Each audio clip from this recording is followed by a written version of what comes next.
సువర్ణ పుష్పార్చన సేవను వైవర్తక పురాణంలో చెప్పిన దాని ప్రకారంగా ఏ మానవుడైతే పూర్వజన్మ పాప కర్మ రీత్యా ఈ జన్మలో ఏ పని తలపెట్టినా ఆ పనికి ఆ పూర్వజన్మలో చేసుకున్నటువంటి పాపకర్మ అడ్డుకూడగా పడుతూ ఆ పనిని సక్రమంగా నిర్వర్తించనీయతగా అలాంటి స్థితిలో 21 శుక్రవారాలు గురు హోరాలు మరకతంతో మలిచిన లక్ష్మీ గణపతి స్వామి వారికి సువర్ణ పుష్పార్చన సేవను చేయడం వలన దోషం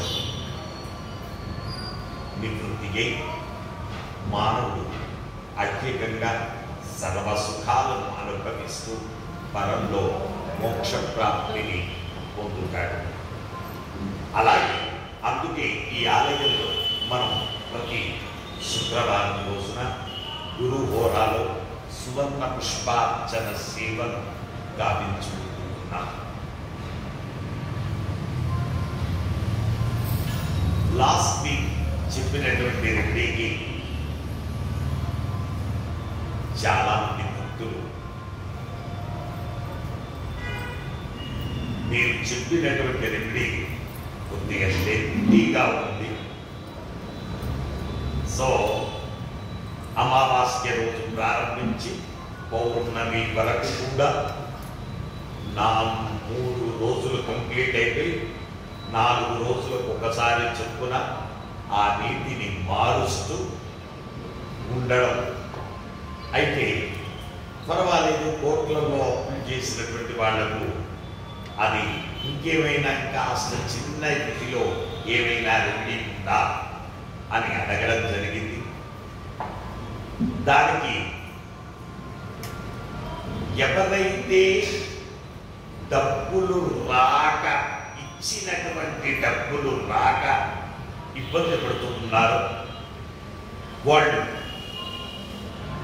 తోలు వస్తువులు వాడడం మానేయారు. తోలు వస్తువులు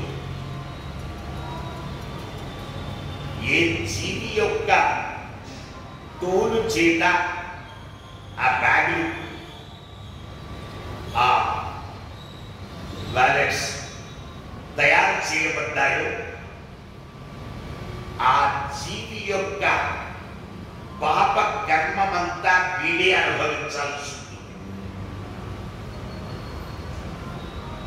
కాబట్టి ప్రధానంగా అందుకే ఒక జీవిని కట్ చేసి తింటూ ఉంటే ఆ జీవి యొక్క పాపకర్మమంతా ఈ తిన్న వ్యక్తి అనుభవించాల్సి ఉంటుంది.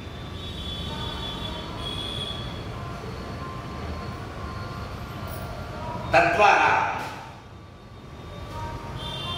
మానవుడు రోజు రోజుకు దృష్టించిపోతూ ఉన్నాడు. ఆ దోషం జరగకుండా ఉండేటటువంటి ప్రయత్నం చేయండి. వాలెట్స్ కానీ ఆడవాళ్ళైతే హ్యాండ్ బ్యాగ్స్ కానీ తోలువి వాడకండి.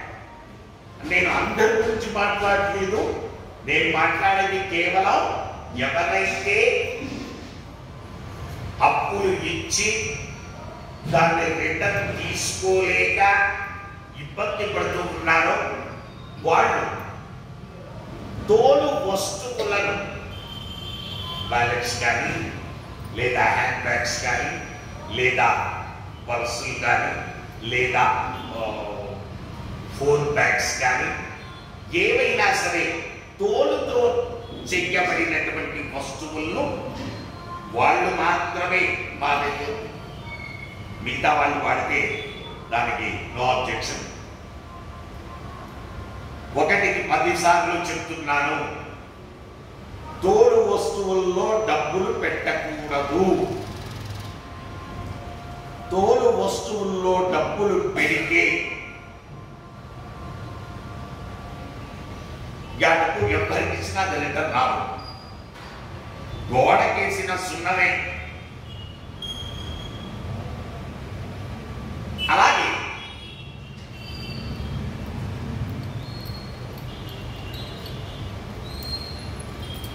ఒక క్యాన్లో కానీ దేంట్లోనైనా సరే 16 లీటర్ల శుచి అయినటువంటి నీరును తీసుకోండి. తాగగలిగినటువంటి నీరు 5 నుంచి 9 ఇలాచీలు మెత్తగా దంచి ఆ నీటిలో వేయండి. కొద్దిగా కుంకుమ పువ్వు వేయండి. సాక్రాన్ని వేసి ఆ డబ్బా చక్కగా మూత పెట్టండి. మూత పెట్టి ఆ డబ్బా బెడ్రూమ్లో పెట్టుకోవాలి. ఆ డబ్బాను బెడ్రూమ్లో పెట్టుకోవాలి. దానికి వీలైతే చుక్క కూడా కారకుండా చక్కగా మూత పెట్టేసి వీలైతే ఆ మూతకు సీల్ చేయండి. అంటే ఆ డబ్బాను ఒకవేళ వంచిన ఆ నీళ్లు ఒక్క చుక్క కూడా కారకూడదు. ఎప్పుడైతే నీవు తోలు వస్తువులు వాడడం మానేస్తావో అప్పుడు నీ దగ్గర డబ్బులు స్థిరంగా ఉంటాయి. కొందరైతే వాలెట్స్ ఎంత మంచి తోలైతే అంత మంచిదని వాడుతూ ఉంటారు. ఆడవాళ్ళు చక్కని హ్యాండ్ బ్యాగ్స్ వాడుతూ ఉంటారు. వాడుతూ అందులో డబ్బులు పెడుతూ ఉంటారు. తద్వారా ఆ డబ్బు నిలబడమన్నా నిలబడదు. ఒకవేళ మీరు ఎవరికైనా ఇచ్చారా అవి రిటర్న్ ఎట్టి పరిస్థితుల్లో కూడా తిరిగి రావు. కాబట్టి ఎవరైతే డబ్బులు ఇచ్చి రాకుండా ఇబ్బంది పడుతూ ఉన్నారో వాళ్ళు మాత్రమే ఈ రెమెడీస్ పాటించండి. ఆ నీరు ఎప్పటి వరకు ఉంచాలి? అది బెడ్రూమ్లో అంటే నీ డబ్బులు రిటర్న్ వచ్చేంత వరకు ఉంచాలి. రిటర్న్ వచ్చాక ఆ నీటిని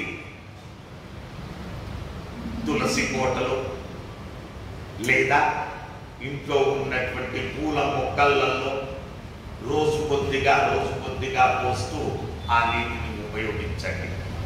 మీ డబ్బులు రిటర్న్ వచ్చాయి అన్న తర్వాత ఇక ఏదో కొద్దిగా మిగిలిపోయింది, ఇక వస్తే రాని రాకపోతే రాకపోని అనుకున్నప్పుడు కూడా డబ్బాలు తీసి ఆ నీళ్లు 16 లీటర్లకు నీరు తక్కువ కాకుండా ఉండాలి. అయితే ఆ డబ్బాను బోర్లించిన ఒక్క చుక్క కూడా నీరు కింద పడిపోకుండా ఉండగలగాలి. అలా ఉండే పద్ధతిలో సీల్ చేయండి. వచ్చే వారం మరొక రెమెడీ ఇదే విషయంలోనే మనం మాట్లాడుతున్నాం. శుభం.